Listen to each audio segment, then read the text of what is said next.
होलिका दहन का पावन कार्य संपन्न हो चुका है। बुराई पर अच्छाई की जीत के प्रतीक इस पर्व को श्रद्धा और उत्साह के साथ मनाया गया। जहां देश भर में होलिका दहन विधि विधान से संपन्न हो चुका है, वहां श्रद्धालुओं ने लकड़ियों और उपलों से होलिका सजाई, नारियल, गेहूं की बालियां और अन्य पूजन सामग्री अर्पित की और अग्नि प्रज्वलित कर परिक्रमा भी की। लोगों ने एक दूसरे को शुभकामनाएं दी और सुख समृद्धि की कामना की। आइए आपको दिखाते हैं अलग अलग शहरों से होलिका दहन की झलकियां। नमस्कार, मी रोहिणी आणि तुम्ही बघत आहे पोलीस टाइम न्यूज। आता सर्वत्र चोहीकडे आणि शहरामध्ये संपूर्ण होळीचं वातावरण रंगमय झालेलं आहे। तसंच आज होळीचा पहिला दिवस म्हणजे सगळीकडे होळी दहन याची तयारी सुरू आहे आणि होळी याच्या दहनाची तयारी म्हणजेच काड्या, लाकडं आणि उपयोग यांचा उपयोग करून याची तयारी केली जाते। पण होळी याचं दहन याचं महत्त्व काय आहे, तर आज इथे आलेल्या अनेक अशा श्रद्धालूंकडून आम्ही ऐकून घेतलेलं आहे की हे होळीचं जे दहन असतं याची एक पूर्वजांपासून एक सामाजिक परंपरा चालत आलेली आहे की या दिवशी जी अग्नी जाळली जाते त्या अग्नीमध्ये ते स्वतःच्या वाईट विचारांना, वाईट भावनांना त्यागून आपल्या एका सकारात्मक विचारांना नवीन ऊर्जा देऊन नवीन जीवनाची सुरुवात करतात। तर आजचा हा जो होळी दहनाचा जो आपण होळीचा पहिला दिवस सेलिब्रेट करतो तो या विचाराने सुरुवात होतो।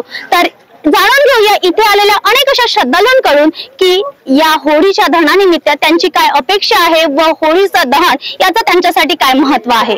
ये चंदन नदी का एक पावन तट है ये हमारा, और जो हमारा शिव मंदिर है ये बहुत पुराना है और बहुत ऐतिहासिक शिव मंदिर है। यहाँ पे बहुत लोगों की मान्यता पूरी होती है। और ये हमारा जो होलिका दहन हो रहा है ये हम लोग लगभग 3 पीढ़ी हमारी यहाँ हो गई होगी। हम लोग बचपन से हम लोग देख रहे हैं, आज हमारी 35 वर्ष की उम्र हो चुकी, तब से बचपन से आज हम लोग इतने बड़े हो गए कि यहीं पे हम लोग होलिका दहन करते। पूरे गाँव का सहयोग और साथ बहुत हंसी खुशी से रहता है।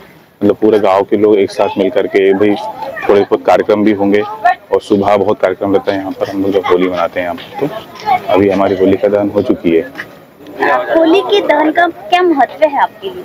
होली का जो दहन हुआ है उसका हमारे जीवन में बहुत महत्व है और हमारे अन्य बच्चे जो इसको ग्रहण करें, जिस तरह से भक्त प्रहलाद और होलिका जी पर अपने उस पर लिखित अखाड़ा था, लेकिन बुराई का जो प्रतीक है होली का वो जल गई और भक्त प्रहलाद बच गए।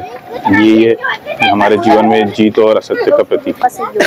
समथिंग 70-80 सालों से, मतलब मेरी उम्र तो समथिंग 32 साल हो गई है। हम लोगों के मतलब माता, मतलब पिताजी, उनके दादाजी, उनके जमाने से चले आ रहा है।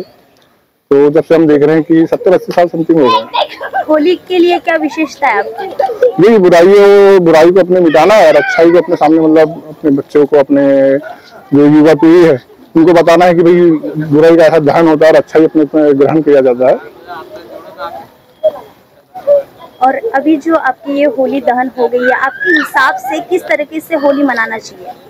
होली मेरे हिसाब से शांतिपूर्वक मनाना चाहिए। ज्यादा वाद विवाद हो, इस चीजों पे ना फोकस करते हुए, जैसे हम लोग गाँव के लोग मिलकर के होली जलाते हैं, एक परिवार हो जाता है गाँव के हिसाब से, तो हम लोग पूरे गाँव मिलकर के होली जलाते हैं। गुलाल रंग एक, मतलब इस चीजों का ध्यान रखते हुए शांतिपूर्वक रूप से होली मनाते हैं।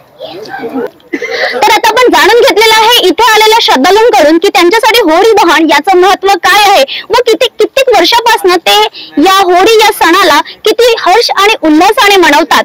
त्यांनी गुलाल लावून एकमेकांशी प्रेम संबंध वाढवला आहे आणि आपल्या जीवनामध्ये एक नवीन सुरुवात करण्याची इथून एक इच्छा व्यक्त केलेली आहे। आणि त्यांनी सांगितलं की स्वतःच्या वाईट विचारांना, वाईट भावनांना त्यांनी आज या अग्नीमध्ये त्यागून इथून एक नवीन जीवनाची सुरुवात केलेली आहे।